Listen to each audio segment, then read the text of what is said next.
Hey guys, welcome to the 3.5 year review of the Hudson Farmertec chainsaw repair kit for the MS660. So it's basically a still MS660 clone kit. If you're not familiar, these are manufactured and shipped from China. These kits, they're sold as a repair kit, but they're complete repair kit, so all the components you need are there to build a complete saw, minus the bar and chain.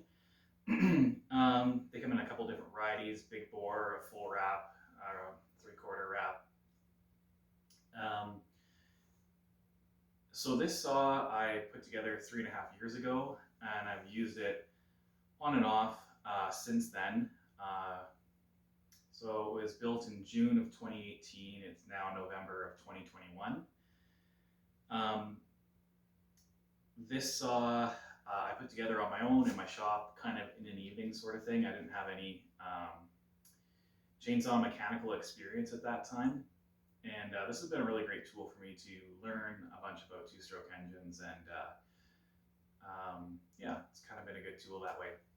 Anyways, we're going to talk a little bit about the reliability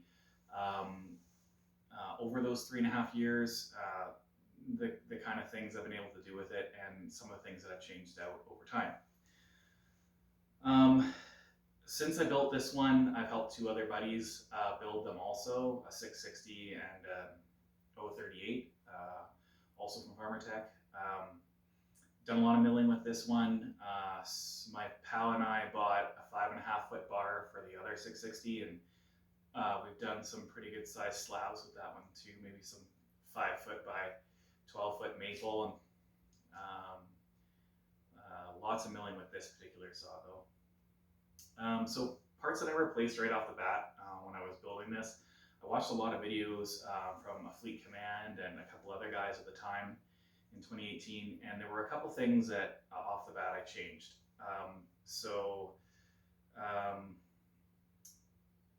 The spark plug, I just put an OEM one in there. I can't remember if it's Bosch or who that's from, but whatever it's called for. Decompression valve, I replaced that. Well, I just plugged it, which has been fine. The base gasket, so there's nothing wrong with the base gasket that came with it. It looked a little bit on the thick side to me. I got an OEM one and put it in there. It was like 15 bucks or something like that. The squish on this ended up being, if I remember, about 20 or 22 thousandths, so pretty good actually. Maybe 22 thousandths. And what else did I replace? Intake boot. So the intake boot was okay. It's a lot of the rubber components in this, like the anti-vibe and the intake boot and some other things. The rubber is not the best quality. It's pretty hard rubber, and so I wanted to make sure it's sealed properly. So I got an OEM intake boot also. Chain tensioner. This is not something I replaced right away, but over time, especially with the longer bars, the softness of the metal in the bolt of the chain tensioner, it just stripped eventually. So I got an OEM one and put it in there, and it's been fine, of course. So far, all the OEM parts have gone in as if it was an OEM saw, so that's nice. Fuel cap I replaced because it was leaking. Air filter, obviously. Fuel filter. I replaced the trigger and I think some of the linkage in there too. I can't remember, maybe it didn't go into high idle or what it was to start with. Something was a little bit out of spec there, so ended up replacing that, and it's been really good ever since. This is a pretty big firewood saw, but I do use it for cutting firewood occasionally. I burn about 5 cords a year, mostly softwood, dead fir, and yeah, the saw's done a lot of that cutting, but mostly what I use it for is milling. So I also got this mill with it. This is also from Farmertec. This mill is, it's the same story as a saw. Some of the metal components on it, the metal is really soft. So the bolts that you anchor the bar to on the bottom, they're kind of on the soft side, and I replaced those, and it's been good otherwise, but that'll make really good straight slabs. There's nothing wrong with that. As long as you're careful with it, you don't over tighten it, it'll be okay. You do need to check the bolts because they rattle loose, just like anything else. Get yourself a good straight guide beam, 2x10 or whatever, and away you go. So that's what I've replaced on this saw. In terms of milling, mostly softwoods, cedar and Douglas fir.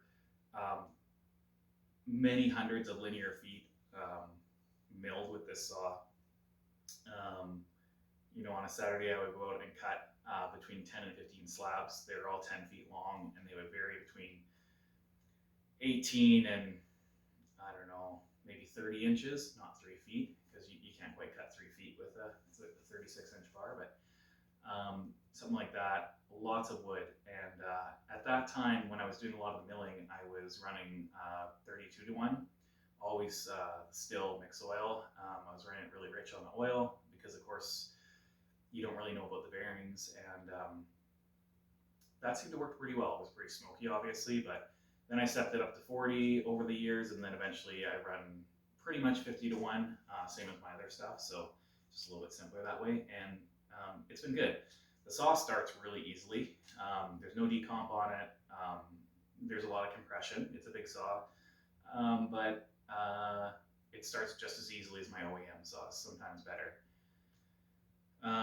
In terms of power, I never had a 661, not from Still.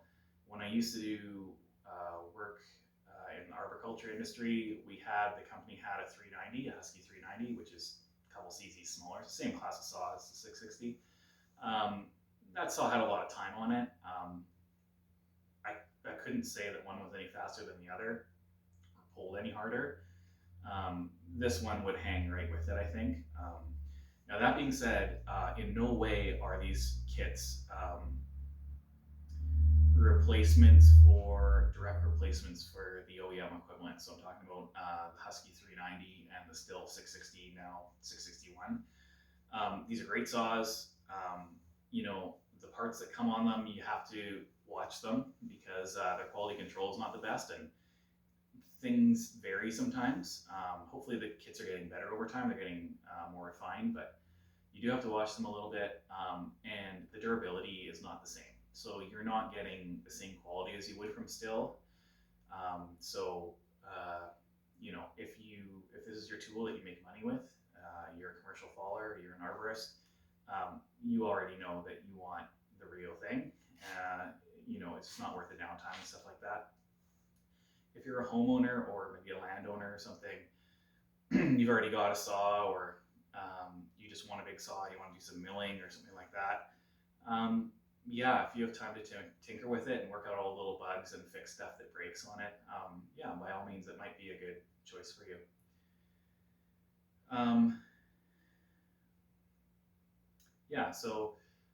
In addition to the saw itself, there's a couple things you want to think about. If you're new to saws or if you're new to big saws, saws are really dangerous. Obviously, you've heard that before. If you're looking at kit saws, maybe cost is a major factor for you. There's a couple things that you want to budget in addition to the cost of the saw. So one thing would be some saw pants. I usually recommend saw pants because they just offer a little bit better protection than chaps.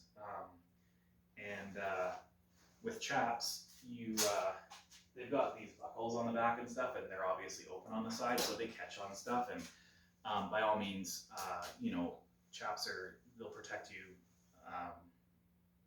You're miles ahead versus not having anything on your legs. Saw pants are more expensive, so whatever works for you.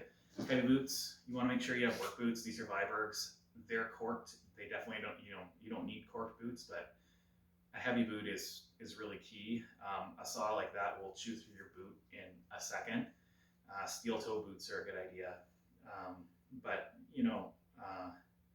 Any kind of extra protection in the worst case scenario is a good idea. Helmet's a good idea, in case of a kickback incident. You might be happy you have a helmet on your head. Hearing protection is a must. Gloves are a really good idea, especially when you're sharpening. Some kind of goggles or eye protection glasses I like those wire mesh ones because they don't fog up like some safety glasses do, and they've got the band so they don't fall off as easily. Yeah, so overall, I'm really happy with this saw. For me, it's been a really good fit. Like I said, if you make your living with a saw, this is probably not a good choice. You probably just want to go out and spend the 16 or 1700 bucks, whatever it costs these days to buy a 90cc class saw, if that's what you need for what you're doing. For the average homeowner, if it's a hobby for you, that's great. If this is what you want to do, this is a really heavy saw with a 36-inch bar on it. I think it's something like 27 pounds fueled. So you need to keep it close to your body and think about what you're doing.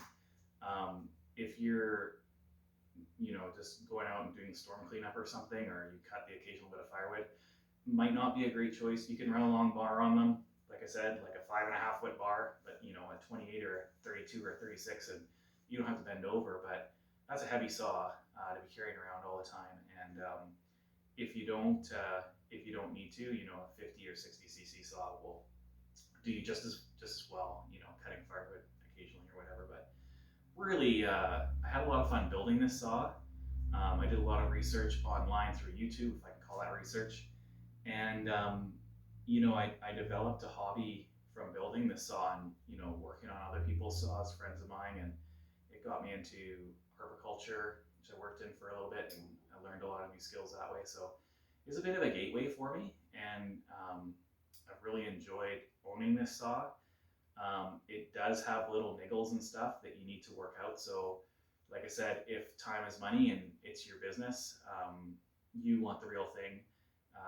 If you don't mind tinkering on stuff and learning as you go and that sort of thing, this might be a good option. So in 2018, when I bought this, I believe the saw was going for, or the kit was going for around $300 Canadian.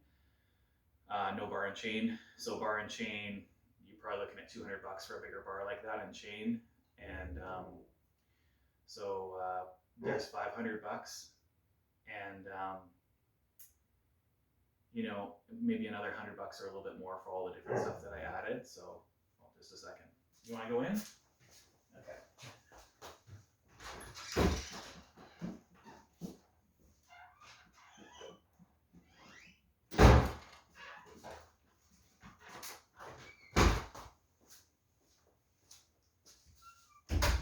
My dog decided it was too cold outside. So yeah, I don't know what that would be, something like $600 or something like that. But again, you're getting a great big saw. It's really powerful. This one's been really reliable. I've definitely got my money's worth out of it. You're not getting a 660 or a 661 still. It's a clone. There are going to be little niggles and things that you have to solve. If I had bought a 660 from Stihl at that time, and I had to deal with the stuff that I dealt with, I would not be very happy.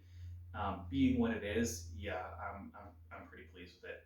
You got to watch for quality control stuff when you're assembling this, and you got to think about some of the components that might be a little bit suspect. Probably just a good idea to replace them right out of the box, especially when you're talking about air leaks and stuff like that. I did have this thing pressure and vacuum tested when I built it at a shop, and it passed, so I went ahead and ran it. I haven't had a lot of stuff break on it, other than I think what I talked about. I replaced this tightening assembly here because it stripped out again. It's just soft stuff. Couple little things I think that I already talked about. It is a dual port muffler.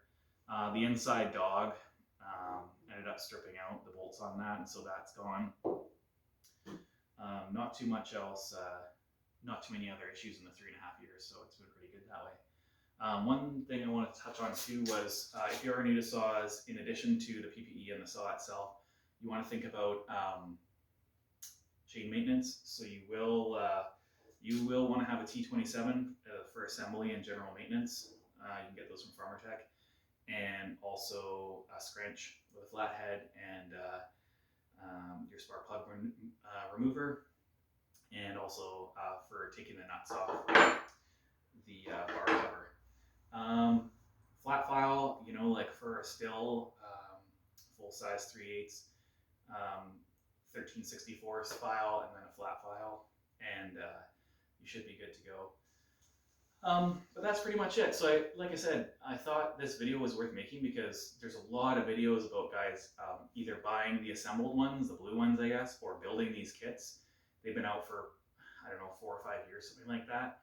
There's not a lot of videos of guys down the line talking about their development with the saw and what's gone wrong, and because that's the biggest question, right? You're paying less, you're not getting the same as OEM.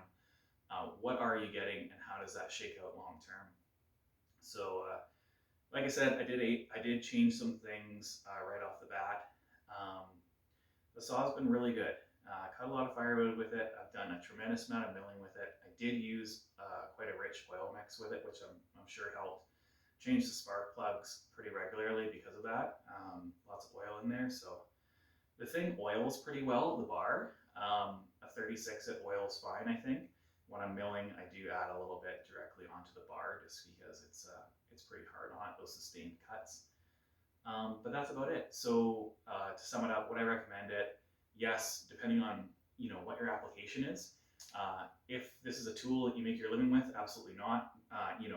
Go out and spend whatever money it takes to buy what you need. If you need a 572, buy a 572. If you need a 462, if you need a 661, if you need a 390, by all means, go out and buy that if you make your living with these with saws. If you don't, and you're interested in something like this, make sure you have the correct PPE and fly at it. It was really fun. I had a lot of fun building this thing, and I've had a lot of fun running it. It's pretty cool, I can't lie. There's a lot of cool factor in being able to say that you built this saw, or I should say assembled this saw.